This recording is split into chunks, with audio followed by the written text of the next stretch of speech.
depuis longtemps, je prétends que Gallagher, c'est un des rares joueurs à avoir porté les couleurs du Canadien dans les années 2000 qui aurait été capable de percer n'importe quel alignement du Canadien à travers l'histoire. Ben voyons donc. Oui. Il aurait pu... Écoute, j'ai vu jouer les équipes des années 70, là, les joueurs de quatrième trio, c'est pas... il aurait pu, avec la combativité qu'il a soir après soir, avec ce qu'il est capable d'apporter, il aurait percé n'importe quel alignement. Dans le cas de Gallagher, il était le premier à dire il a subi des blessures nombreuses et assez sérieuses au cours des dernières années. Puis il était le premier à dire, écoutez, j'ai pas eu le temps de m'entraîner durant l'été. Le jour où je vais pouvoir m'entraîner correctement et de me rebâtir physiquement, je vais redevenir compétitif. Bien sûr, il vieillit, Brandon, mais c'est un gars... Moi, je pense que la capacité de donner ton maximum à tous les soirs, le maximum d'efforts à tous les soirs, c'est un talent.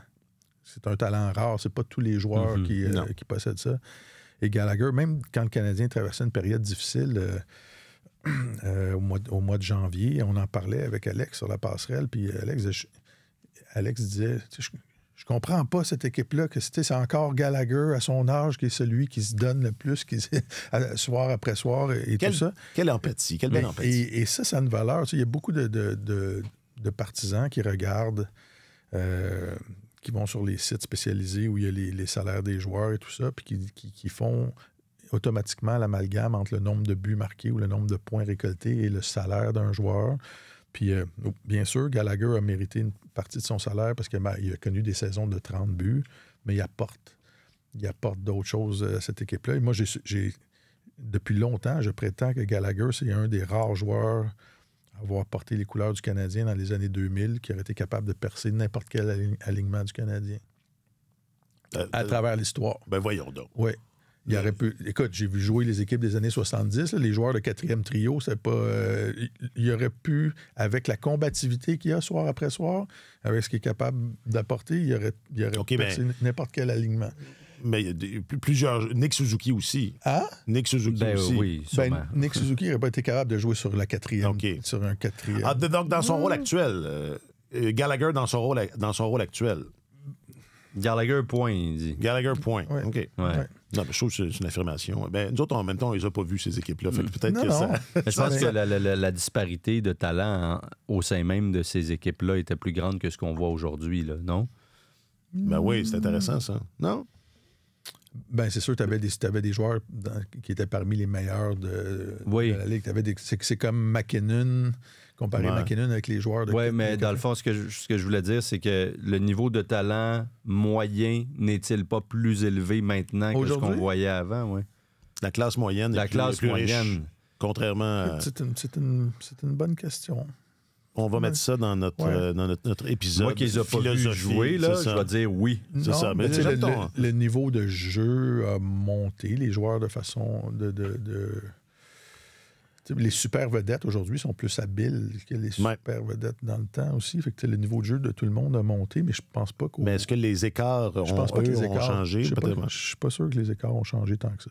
Intéressant. Alors peu importe, ce que je voulais dire, c'est qu'il apporte quelque chose à cette équipe-là, Gallagher, et moi, je trouve ça beau de le voir aller. Il a fait exactement ce qu'il a dit. Là. Il a eu la chance de s'entraîner au cours des derniers étés comme il faut. Son rôle a été amoindri au sein de l'équipe. Il n'a jamais rechigné ou quoi que ce soit. Puis, soir après soir, je pense qu'il influence beaucoup la façon dont son trio joue. Puis, ce trio-là, il a trouvé une façon d'être important au sein de l'équipe. Et j'espère qu'il va avoir la chance de terminer sa carrière dans l'uniforme du Canadien. Ah, tu fais dans le romantisme? Ben, il me semble que à la lumière de ce qu'on voit cette année, les chances sont assez bonnes. Il reste quoi, 2 saisons à son contrat par rapport? Oui, 2 autres années. Ouais. Ça le mènerait à 35 ans, je pense. Il va avoir beaucoup d'années quand il va être rendu à 35 ans, mais c'est un gars pour la culture de cette équipe-là. Puis on l'a vu là, dans les 2 matchs importants cette semaine. Contre Ottawa, il a préparé la passe qui a servi à Dvorak sur le premier but. C'était incroyable. La passe à Suzuki. Le but gagnant de Suzuki, il a soutiré la rondelle près du gardien, puis c'est lui qui l'a sorti de là, puis qui a permis à Suzuki de marquer le but. Puis le but égalisateur contre les Islanders, alors dans les grands moments, il se lève, il se lève encore. Alors c'est un gars important. Dans les 3 dernières années, je suis en train de vérifier ça en même temps, mais ça a toujours été un enfant chéri des statistiques avancées. Là, Brendan Gallagher, elles lui font toujours une belle jambe, et pour cause, je dirais. Mais dans les 3 dernières années, qui n'ont pas été les meilleures de sa carrière, on s'entend, c'est quand même lui qui a généré le plus de ce qu'on appelle les buts attendus. Là. Donc, c'est un calcul qui, en fonction... C'est des buts qui comptent pas. Non, ben, tu peux en avoir marqué plus que ce qui était attendu ou moins. Ouais. Mais des fois, c'est en fonction de la chance, de ton niveau de talent. Il y a plein de facteurs qui entrent en ligne de compte. Mais les buts entendus, souvent, ça vient avec le nombre de chances de marquer que tu obtiens, le nombre de chances de marquer de qualité, d'où tu tires. Ça calcule aussi la provenance de la passe juste avant, etc., etc. C'est lui qui a le meilleur ratio de toute l'équipe. Encore aujourd'hui. Il est à près de 3 buts attendus par tranche de 60 minutes de jeu. C'est très élevé. Et ça demeure lui, donc, qui génère le plus de chances de marquer, qui se place dans les meilleures positions pour la mettre dedans. Il le faisait moins, pour toutes sortes de raisons. Mais malgré la trentaine, malgré qu'il avance en âge, malgré qu'il est ralenti, qu'il ne soit plus le patineur, il ne l'a jamais été, mais il est encore moins un patineur explosif, et qu'il n'a pas eu des bonnes saisons, qu'il n'y avait pas une touche autour du filet, c'est quand même lui qui provoquait le plus. Donc, quand on parle de valeur, c'est sûr qu'il y en a une encore... immense pour cette équipe-là, sans compter son vécu. C'est le seul joueur... C'est le trait d'union. Exact. C'est le seul joueur qui sait c'est quoi disputer un match de séries éliminatoires dans un Centre Bell plein en portant l'uniforme du Canadien.